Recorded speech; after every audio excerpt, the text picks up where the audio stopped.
पहा, आपण sundry debtors त्याच्यावरची provision जे आहे 10% त्याची ॲडजस्टमेंट करत होतो. सन्ड्री डेटर्स आहे 26,000 लेस 10% प्रोव्हिजन 2,600. आउटर कॉलमला आले आहेत 23,400. याचं सेकंड इफेक्ट देताना आपण असेट कमी केले बघा, 10% रिडक्शन किंवा 10% प्रोव्हिजन. सेकंड इफेक्ट येणार आहे त्याचा revaluation debit to sundry debtors. To sundry debtors डेबिटला लिहितोय म्हणून टू कंपल्सरी आहे, क्रेडिटला लिहिताना बाय कंपल्सरी आहे. सन्ड्री डेटर्स नंतर स्टॉक आहे बघा, स्टॉकला पण ॲडजस्टमेंट आहे. स्टॉक अमाऊंट आहे 40,000. काय करायला सांगितलं ॲडजस्टमेंटमध्ये बघा, stock and plant and machinery is to be reduced by 20%. याची ऑलमोस्ट आपण प्लांट अँड मशिनरीची केलेली आहे. आता स्टॉकची 20% अमाऊंट आपण कमी करायची. लेस डेप्रिसिएशन ॲट 20% किंवा लेस रिडक्शन ॲट 20% असं केलं तरी चालणार आहे. 40,000वर 20%. सोपं आहे कॅल्क्युलेशन, सांगण्याची आवश्यकता नाही. तरी देखील 40,000 गुणिले 20 भागिले 100 एकूण 4 दुणे 8. 8,000 आली आपली रिडक्शन अमाऊंट. 8,000 त्याच्यातून वजा करायचे 40,000तून. आउटर कॉलमला आले 32,000. आलं लक्षात. स्टॉक आपण 20% रिड्यूस केलं आहे, कमी केलं आहे. असेट कमी झालं आहे पहा. सेकंड इफेक्ट येणार आहे रिव्हॅल्युएशन डेबिटला. असेट जर कमी झालं असेल तर रिव्हॅल्युएशन डेबिटला लिहायचं टू स्टॉक आणि जेवढी अमाऊंट आपण कमी केलेली आहे तेवढीच आपण इथं मेन्शन करणार आहोत. आलं इथपर्यंत लक्षात. Land and building, plant and machinery, furniture, sundry debtors and stock इथपर्यंत आपण जे काही रिलेटेड ॲडजस्टमेंट्स होत्या त्या केल्या. त्याचा सेकंड इफेक्ट पण आपण दिला आहे. खाली दिले बघा असेटमध्ये कॅश. कॅश किती आहे 80,000. कॅशच्या ट्रीटमेंटसाठी आपण सेपरेट अकाउंटच काढलं आहे. कॅश डेबिट बॅलन्स असतो नेहमी. सो कॅशच्या डेबिट साईडला लिहायचं to balance carried down. To balance carried down amount येणार आहे 80,000. कॅशचं पोस्टिंग, कॅशचं सेपरेट अकाउंट काढलेलं आहे तिथे येणार आहे. झालं, असेट साईड पोस्ट झाली आपली. आता लायबिलिटी साईड. लायबिलिटी साईडमध्ये capital account of Sujata and Pournima. सुजाताचं कॅपिटल आहे 1,00,000, पौर्णिमाचं कॅपिटल आहे 1,40,000. पार्टनर्स कॅपिटलसाठी सुद्धा आपण सेपरेट पार्टनर्सचं अकाउंटच काढलेलं आहे. मग पार्टनर्सचे क्रेडिट बॅलन्स येतात. लायबिलिटीजला आले म्हणजे त्यांचं क्रेडिट बॅलन्स आहे. मग पार्टनर्स कॅपिटलच्या क्रेडिटला पहिल्या ओळीवर लिहायचं बाय बॅलन्स कॅरीड डाऊन. सुजाताच्या कॉलममध्ये लिहायचं 1,00,000 रुपये आणि पौर्णिमाच्या कॉलममध्ये लिहायचे 1,40,000. अपर्णानंतर आली आहे, अपर्णाचा इथं संबंध नाही, तिच्या कॉलममध्ये डॅश करायची. पार्टनर्सचा बॅलन्स लिहिताना क्रेडिट साईडलाच लिहिणार आहोत आपण बाय बॅलन्स कॅरीड डाऊन 1,00,000 आणि 1,40,000. त्याच्यानंतर प्रॉब्लेममध्ये पुढे दिलेले आहेत पहा, क्रेडिटर्स आहेत आणि बिल्स पेएबल आहे. या दोघांवर पण ॲडजस्टमेंट नाही आणि दोन्ही लायबिलिटीज आहेत. So as it is amount आपण लायबिलिटी साईडला मेन्शन करायची आहे लगेच. वरची स्पेस जरा ठेवून द्या. थोड्या 2-4 ओळी सोडल्यानंतर बिल्स पेएबल अँड क्रेडिटर्स. क्रेडिटर्सची अमाऊंट आहे 34,000 आणि बिल्स पेएबलची अमाऊंट आहे 26,000. आलं इथपर्यंत लक्षात. आपण असेटशी रिलेटेड ॲडजस्टमेंट कशा केल्या आहेत. वाढलं असेल असेट तर त्याचा सेकंड इफेक्ट, असेट कमी झालं असेल तर त्याचा सेकंड इफेक्ट कुठं द्यायचा आहे हे पण पाहिलं आहे. कॅशसाठीच आपण सेपरेट अकाउंटच काढलं आहे. कॅशच्या डेबिटला त्याची अमाऊंट लिहिली बघा. लायबिलिटी पोस्ट करत असताना दोन्ही पार्टनर्सचे कॅपिटल्स आहेत. पार्टनर्सच्या क्रेडिट साईडला पोस्टिंग केलं आहे by balance carried down 1,00,000 rupees आणि 1,40,000. दोघींची नावं लिहिलेली आहेत वर. थर्ड पार्टनरचा अजून काही उल्लेख नाही त्यामुळे तिथं डॅश केले पहा. आणि खाली दोघांच्या लायबिलिटीज आहेत क्रेडिटर्स अँड बिल्स पेएबल. दोन्ही लायबिलिटीजवर कुठलीही ॲडजस्टमेंट नाही. सो ॲज इट इज आपण लायबिलिटीजला दोन्ही अमाऊंट लिहिलेल्या आहेत. आता रिमेनिंग ॲडजस्टमेंट्स किंवा कॅपिटल आणल्याची गुडविलची ट्रीटमेंट आपण बघणार आहोत. On the 1st April 2018, Aparna joins the firm as a third partner for 1/5 share of future profits on the following terms and conditions. First, goodwill is to be valued at rupees 2 lakh and Aparna is to bring her share of goodwill in cash. हे आपण नंतर करूया, आधी second वाली करू. Aparna is to bring in cash rupees 1 lakh as capital. नवीन partner Aparna तिने येताना 1 लाखाचे कॅपिटल आणलेलं आहे. Cash comes in for business आणि क्रेडिटर कोण आहे? Aparna. Cash account debit to Aparna's capital account. पहा कुठे लिहिली होती किंवा कुठे वाचली होती एंट्री, तुम्हाला ते पण दाखवून ठेवते. पान क्रमांक 126 वर आहे बघा. When new partner brings cash towards the capital. Cash आणलेली असेल कॅपिटल म्हणून, तर जर्नल एंट्री आहे cash account debit to new partners capital account. So आधी आपण रफली एंट्री लिहूयात. इथे जिथं कुठं तुम्ही वर्किंग नोट लिहिताय तिथेच आता जस्ट तुम्ही रफली एंट्रीज लिहा. जेव्हा आपण जर्नल प्रिपेअर करणार आहोत तेव्हा मी तुम्हाला ह्या कशा लिहायच्या एंट्रीज ते सांगेन. First entry cash or bank account debit. किती आणले बघा तिनं cash? 1 lakh. To Aparna's capital. 1 lakh rupees.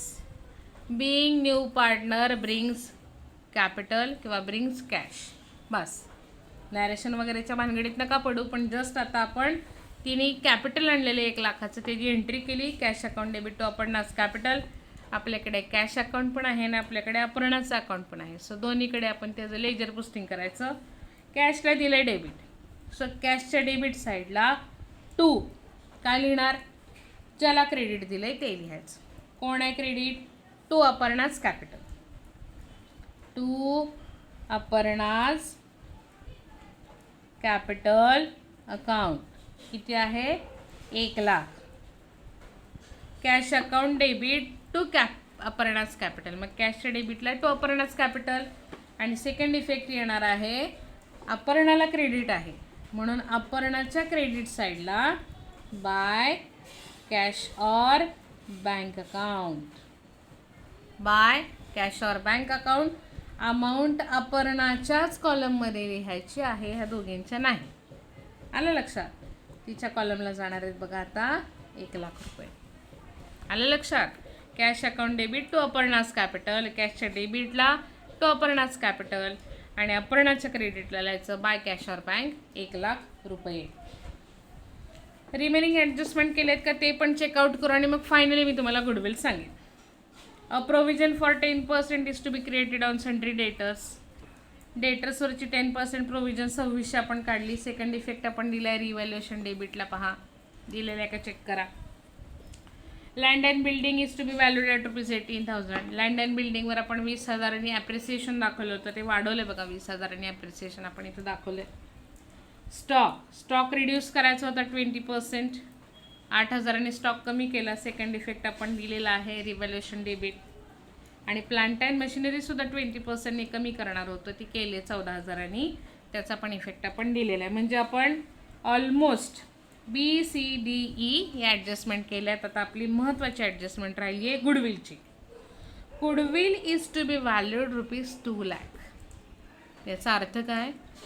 Total फर्मचं गुडविल आहे 2 लाख रुपये. नवीन पार्टनरचं एवढं नाही. Goodwill is to be valued at rupees 2 lakh. पुढं काय म्हणताय? Aparna is to bring her share of goodwill in cash. या 2 लाखापैकी नवीन पार्टनरचा जेवढा शेअर आहे तेवढा तिनं गुडविल म्हणून आणलेला आहे कॅशमध्ये. मग कॅल्क्युलेशन कसं करायचं आहे बघा. आता गुडविल कॅल्क्युलेशन.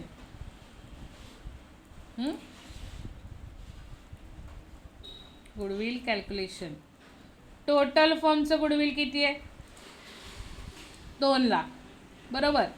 यापैकी नवीन पार्टनरचं शेअर फक्त काढायचं. आता नवीन पार्टनरचं तुमच्याकडं काय आहे, 1/5 शेअर ऑफ फ्युचर प्रॉफिट्स, एवढंच काय तो डेटा आहे तिचा. मग 2 लाखाच्या 1/5 अमाऊंट आपण काढायची. इझी. 5 के 5, 5 चोक 20, 0 0 0 0, 40,000. म्हणजे नवीन पार्टनरनी 2 लाखापैकी तिचा शेअर म्हणून 40,000चं गुडविल आणलेलं आहे कॅशमध्ये. आलं लक्षात? 2 लाख नाही, नाहीतर तुम्ही 2 लाख लिहाल आणि प्रॉब्लेम चुकणार आहे. टोटल फर्मचं गुडविल आहे 2 लाख, त्यापैकी नवीन पार्टनरचं शेअर सांगितलं आहे, तेवढ्याच शेअरचं गुडविल तिनं आणलेलं आहे. सो टोटल फर्मचं गुडविल होतं 2 लाख, त्यापैकी 1/5 शेअर तिचा होता, ते काढून आपण कॅल्क्युलेशन करून गुडविल नवीन पार्टनरचं आलेलं आहे 40,000 रुपये. बरं, आता गुडविल काढलं, गुडविलचं पोस्टिंग कुठे करायचं, काय करायचं? Goodwill brings in cash. जेव्हा पार्टनर गुडविल कॅशमध्ये आणतात तेव्हा ती प्रीमियम मेथड आहे, आणि गुडविलचं काय करायचं हे सांगितलेलं नाही आहे. So goodwill is to be retained in the business. Goodwill आहे असं फर्ममध्ये राहणार आहे. एंट्री बघा काय येणार. When new partner brings his share of goodwill in cash.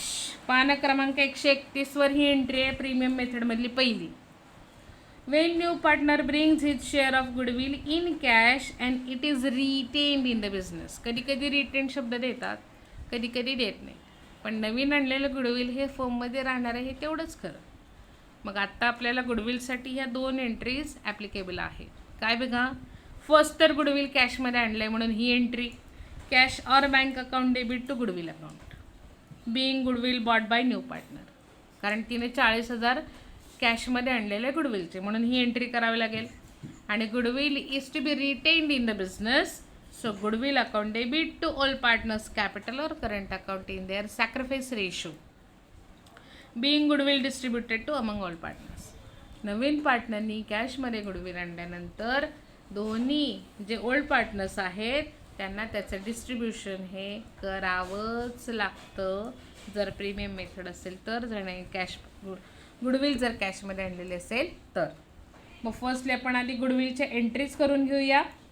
First entry काय येणार बघा, cash or bank account debit 40,000 to goodwill account 40,000. का तर नवीन पार्टनरने गुडविल कॅशमध्ये आणले म्हणून cash account debit to goodwill.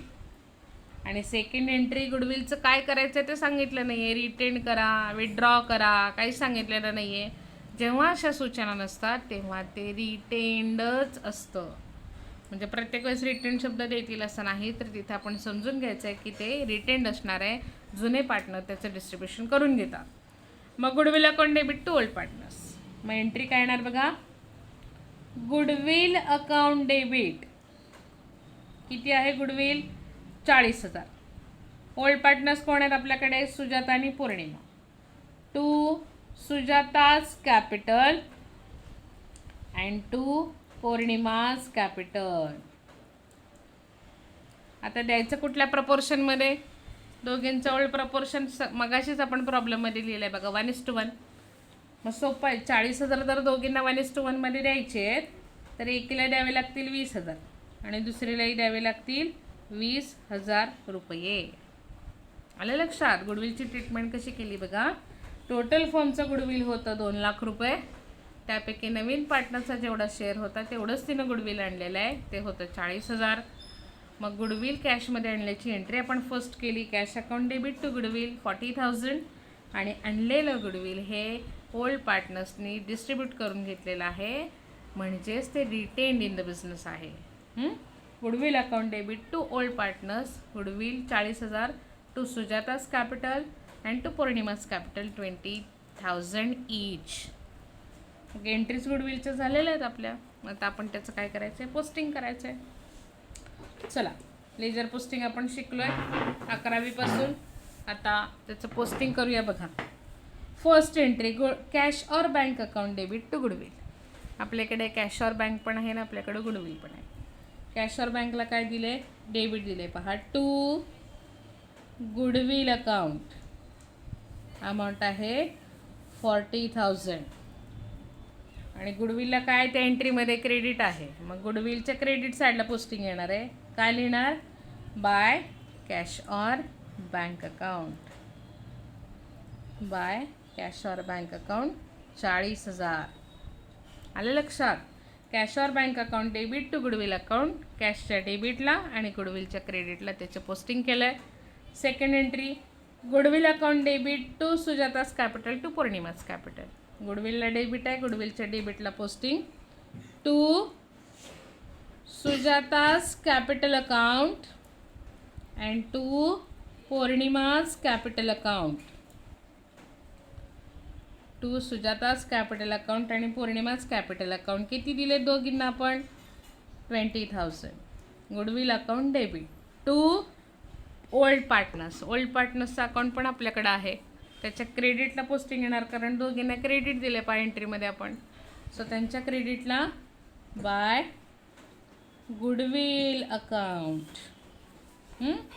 सुजाताला दिले आहेत 20,000 आणि पौर्णिमाला दिलेले आहेत 20,000. असं मिळून तिच्या 40,000चं डिस्ट्रीब्युशन दोघींनी करून घेतलेलं आहे. आलाय प्रॉब्लेम लक्षात.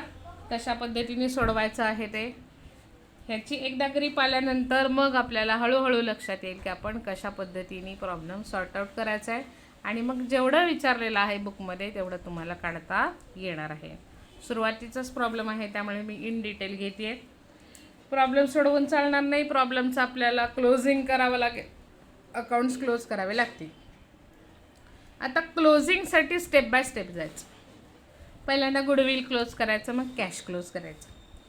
गुडविलच्या डेबिटला बघा दोन्हीकडे 20,000 इकडे 40,000 म्हणजे गुडविल इवन आहे. गुडविलचा कुठलाही बॅलन्स येणार नाही. 40,000 रुपये झालं.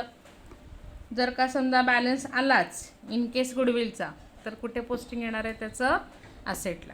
तसे पण प्रॉब्लेम्स आपण घेणार आहोत इन फ्युचर, तेव्हा आपण बघूया. कॅश क्लोज करूया बघा. कॅशच्या डेबिटला किती आहे टोटल घ्या, कॅशच्या क्रेडिटला काहीच नाही आहे म्हणजे इथली टोटल आहे तीच क्रेडिटला येणार आहे. कॅशची टोटल 1,40,000 आणि 80, 2,20,000 बघा. या सगळ्यांची टोटल आहे ते 2,20,000. क्रेडिटला काहीच नाही आहे, क्रेडिटला आपण लिहिले 2,20,000 बाय बॅलन्स ब्रॉट डाऊन 2,20,000. 2,20,000चा कॅशचा बॅलन्स आला. कॅश आपली काय असणार आहे, असेट. जो काय बॅलन्स येईल तो असेटला पोस्ट करायचा आहे, हे लक्षात घ्या. गुडविलचा बॅलन्स आला तरी तो जाणार आहे असेटला, कॅशचा बॅलन्स येणारच आहे तरी तो जाणार आहे असेटलाच. मग इथं लिहायचं कॅश और बँक, तेवढा बॅलन्स आला आहे तेवढा आपण इथे लिहिणार आहोत. आलं लक्षात. कॅश क्लोज केलं आपण, गुडविल क्लोज केलं, हे 1 नंबरला क्लोज केलं पहा आपण, हे 2 नंबरला क्लोज केलं. आता 3 नंबरला क्लोज करायचा रिव्हॅल्युएशन. रिव्हॅल्युएशनची अमाऊंट बघा कुठे जास्त आहे कुठे कमी आहे.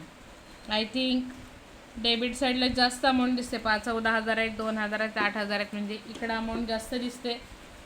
ह्या सगळ्यांची टोटल केल्यानंतर येतात 24,600.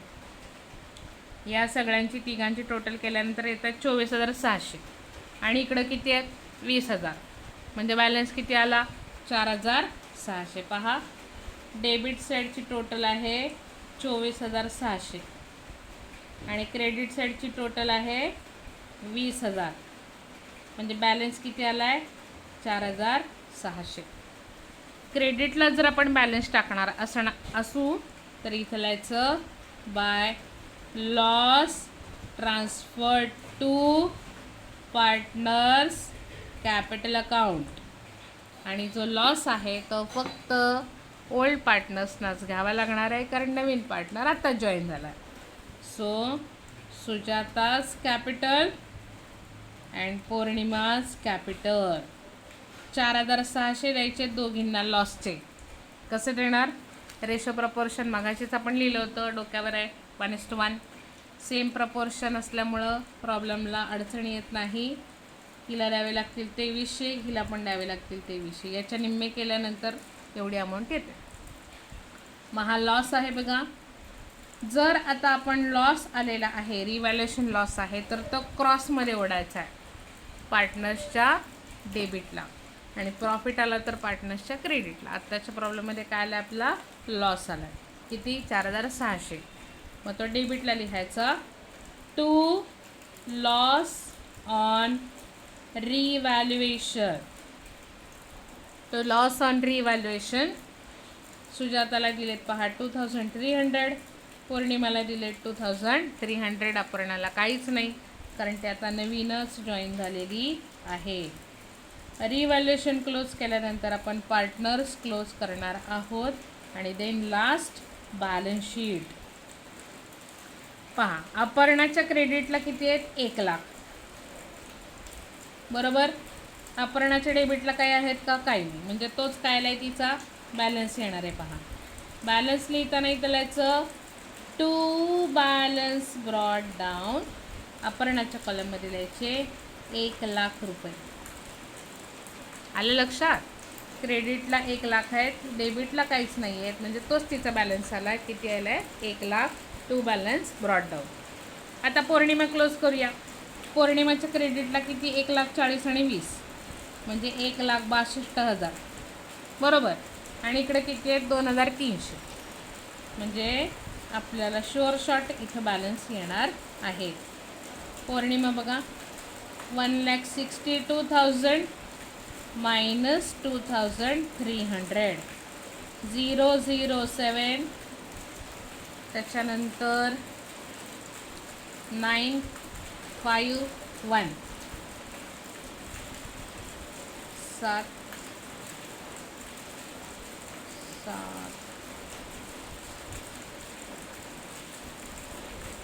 1,57,000.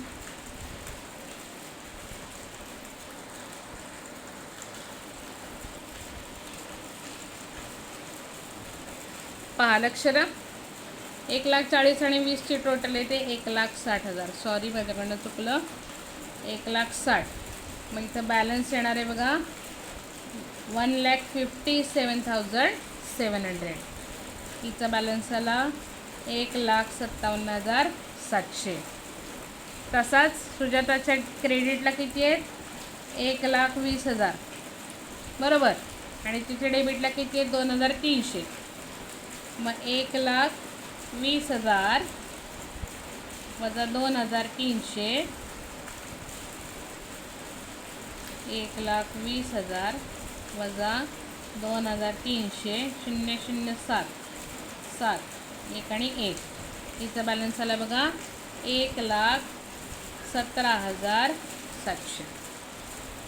क्रेडिट साईडमधून डेबिटची अमाऊंट वजा केली, मग हा बॅलन्स येतो. क्रेडिटमधून डेबिटची कमी अमाऊंट वजा केली, मग हा बॅलन्स येतो. तिघींचे टोटल बॅलन्सेस आलेले आहेत एवढे. इथे आले 1,20,000. आता हे फक्त बॅलन्सेस बॅलन्स शीटला लिहायचे. आपला प्रॉब्लेम संपणार आहे. Capital account of Sujata, Pournima and Aparna. सुजाताचा बॅलन्स आला आहे 1,17,700. पौर्णिमाचा आला आहे 1,57,700. आणि अपर्णाचा आला आहे 1,00,000 रुपये. त्या तिघांची टोटल आउटर कॉलममध्ये लिहायचे आपण 3,75,400. 3,75,400. जर आता ओव्हरऑल सगळा प्रॉब्लेम सोडवलेला बरोबर असेल तर दोघांची बॅलन्स शीटची टोटल लायबिलिटीज असेट सेम येणार आहे. दोन्हीकडची माझी टोटल सेम आलेली आहे. तुम्ही प्रॉब्लेम सोडवल्यानंतर करून बघा तेवढीच अमाऊंट येते का नाही. बॅलन्स शीटची अमाऊंट येते बघा 4,35,400. 4,35,400, 4,35,400. पुस्तकात पण हेच उत्तर आहे. आपला प्रॉब्लेम बरोबर आहे. 1 मिनिट फक्त रिवाईज करते काय काय क्लोजिंग केलं. क्लोज करत असताना फर्स्ट गुडविल क्लोज केलं, मग कॅश क्लोज केली, कॅशचा बॅलन्स पाठवला आपण असेटला. त्याच्यानंतर आपण रिव्हॅल्युएशन अकाउंट क्लोज केलं. रिव्हॅल्युएशनचा लॉस आला होता पहा 4,600, तो दोघींमध्ये डिस्ट्रीब्यूट केला. लॉस आल्यामुळे तो क्रॉसमध्ये ओढला आहे आपण प्रॉफिट अँड लॉस पार्टनर्स कॅपिटलच्या डेबिटला. मग आपण त्या तिघींचं पार्टनर्स अकाउंट जे आहे ते क्लोज केलं. अपर्णाच्या क्रेडिटला 1,00,000 होते, डेबिटला काहीच नाही. अपर्णाचा बॅलन्स आला 1,00,000. पौर्णिमाच्या क्रेडिटला होते 1,60,000, डेबिटला होते 2,300. मग 1,60,000मधून 2,300 वजा केले, खाली राहिले 1,57,700. सुजाताच्या क्रेडिटला होते 1,20,000 आणि डेबिटला होते 2,300. ते वजा केले, खाली राहिले 1,17,700. टू बॅलन्स ब्रॉट डाऊन लिहायचं. हा आपल्याला लागणारा बॅलन्स आहे जो की आपण ट्रान्सफर केला आहे. Balance sheet capital account of Sujata 1,17,700, पौर्णिमा 1,57,700 आणि अपर्णा 1,00,000 रुपये. आउटर कॉलमला टोटल येते 3,75,000. 3,75,400. 3,75,400. या तिघांची टोटल 4,35,000 आणि यांची टोटल आहे 4,35,400. आले लक्षात? अशाच पद्धतीने आपण प्रॉब्लेम्स करायचे आहेत. प्रॉब्लेम बघा, 2दा-3दा बघा, काही कळलं नसेल तर जरूर विचारा. अशाच पद्धतीने प्रॉब्लेम्स आपण 4-5 प्रॉब्लेम्स करणार आहोत. मग एकदा तुमच्या लक्षात आलं की प्रॉब्लेम कसा सोडवायचा आहे तर हळूहळू आपल्याला ग्रीप येणार आहे जे सांगितले ते काढण्यासाठी. धन्यवाद.